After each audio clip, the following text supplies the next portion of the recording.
बिस्मिल्लाहिर्रहमानिर्रहीम। अस्सलाम वालेकुम। मैं हूं आसिफ और आप देख रहे हैं आसिफ फूड एंड टेस्ट। तो आज मैं आपके लिए चिकन टिक्का बोटी की रेसिपी लेकर आया हूं और इंशाल्लाह जो आपको रेस्टोरेंट और बारबेक्यू से मिलती है उससे 10 गुना ये मज़ेदार होगी और अंदर से सॉफ्ट और टेंडर होगी। आज सभी बातें इस वीडियो के अंदर आपके साथ डिस्कस करूंगा। तो आपने क्या करना है, रेसिपी को पूरा देखना है, स्किप नहीं करना ताकि आपको रेसिपी की समझ आ जाए। तो बिस्मिल्लाहिर्रहमानिर्रहीम। सबसे पहले हम लेंगे बोनलेस चिकन ब्रेस्ट और इसकी हम कटिंग कर लेंगे क्यूब्स की शक्ल में। और ये जो मैंने चिकन ब्रेस्ट ली है इसका अगर वेट किया जाए तो ये 800 ग्राम बनती है। और ये देखें, इस तरह करके हमने कटिंग कर लेनी है क्यूब्स की शक्ल में। तो चलें जी, कटिंग हमने कर ली है और अब हम इसको एक बाउल के अंदर ट्रांसफ़र कर लेंगे। और बाउल में ट्रांसफ़र करने के बाद ऐड करेंगे 3 टेबलस्पून दही। और ये है जिंजर और गार्लिक पेस्ट 1 टेबलस्पून। अगली चीज़ में जाएगी half tablespoon chilli flakes, half tablespoon नमक, नमक हस्बे ज़ायका, आप ज़्यादा या कम कर सकते हैं टेस्ट के अकॉर्डिंग। हाफ़ टेबल स्पून जाएगा धनिया पाउडर और हाफ़ टेबल स्पून ऐड करेंगे तिक्का मसाला, ये आपने ज़रूर ऐड करना है। और ये है chaat masala half tablespoon. Half tablespoon add करेंगे कचरी पाउडर, गोश्त को गलाने के काम आता है। अगर आपके पास नहीं है तो आप लेमन का रस या सिरका भी ले सकते हैं। हाफ़ टेबल स्पून ऐड करेंगे रेड चिली और ये है हल्दी पाउडर 1/4 टीस्पून। और येलो फूड कलर ऐड करेंगे 1 चुटकी। और सारी चीज़ों को अच्छी तरह से मिक्स कर लेंगे। और अच्छी तरह से मिक्स करना है ताकि सारी चीज़ें यकजान हो जाएं। तो चलें जी, यहाँ पर हमने अच्छी तरह से मिक्स कर लिया है। और अब हम क्या करेंगे, ऊपर से कवर कर देंगे और कवर करने के बाद 4 से 5 घंटे के लिए मैरिनेशन के लिए रख देंगे।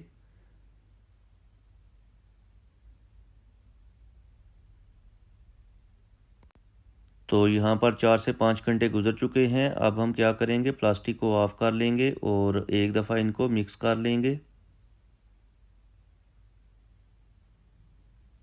तो चलें जी, इनको हमने मिक्स कर लिया है। और यहाँ पर ये हमारे पास हैं सलाइयाँ बारबेक्यू स्टिक्स, ये आपको किसी भी स्टोर से इजीली मिल जाएंगी। तो जो हमारे पास क्यूब्स हैं इनको हमने दरमियान से इनके अंदर ऐड करते जाना है। इस तरह करके आपने ऐड कर देनी है एक एक करके। और इसी दौरान अगर चैनल पे नए हैं तो प्लीज़ चैनल को सब्सक्राइब कर लें, इससे हमारी हौसला अफजाई होती है और आपकी तरफ से हमारे लिए ये इनाम होता है कि हम अच्छा काम कर रहे हैं। तो प्लीज़ चैनल को सब्सक्राइब कर लिया करें। तो ये देखें माशाल्लाह, यहाँ पर हमने एक सिलाई जो है तैयार कर ली है और इसी तरह हम सारी जो है तैयार कर लेंगे। तो यहाँ पर हमने सारी तैयार कर ली हैं, ये देखें। और अब हम इनको कुक करते हैं। तो यहाँ पर है मेरे पास तवा नुमा ग्रिल और इसको हम ऑयल से ग्रीसी कर लेंगे। और अगर आपके पास ये नहीं है तो आप नॉर्मल जो पैन यूज़ करते हैं घर में वो भी आप ले सकते हैं। और ऑयल से ग्रीसी करने के बाद जो स्टिक्स हैं उनको एक एक करके इसके ऊपर रखते जाएंगे।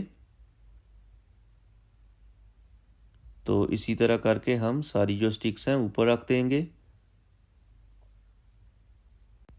और सारी स्टिक्स ऐड करने के बाद इनको हम मीडियम टू लो फ्लेम पे कुक करेंगे।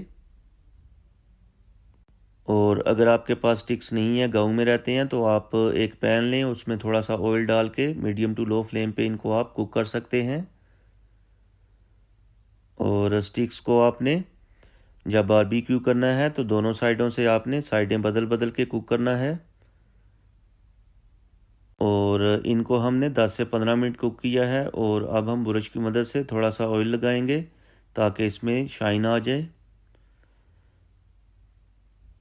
तो चलें जी, ऑयल हमने लगा लिया है और मज़ीद 1 से 2 मिनट तक कुक करने के बाद ये देखें माशाल्लाह स्टिक्स जो हैं तैयार हो चुकी हैं। और अब हम इनको डिश आउट करेंगे और आपको दिखाएंगे इनकी फ़ाइनल लुक। ये देखें माशाल्लाह ज़बरदस्त किस्म की खुशबू आ रही है, आप भी ज़रूर ट्राई करें। तो माशाल्लाह साफ़ सुथरी प्लेट के अंदर डिश आउट करेंगे और उसके बाद थोड़ा सा डेकोरेट करेंगे ताकि अगर आपके घर में गेस्ट आते हैं तो आप उनके सामने सर्व करें, पेश करें, तो उन्हें पता चले कि आपने कोई चीज़ पेश की है। माशाल्लाह। और अब मैं आपको करीब से दिखाता हूँ इसकी फ़ाइनल लुक। ये देखें माशाल्लाह। और तोड़ के भी दिखाता हूँ कि ये किस तरह के बने हैं।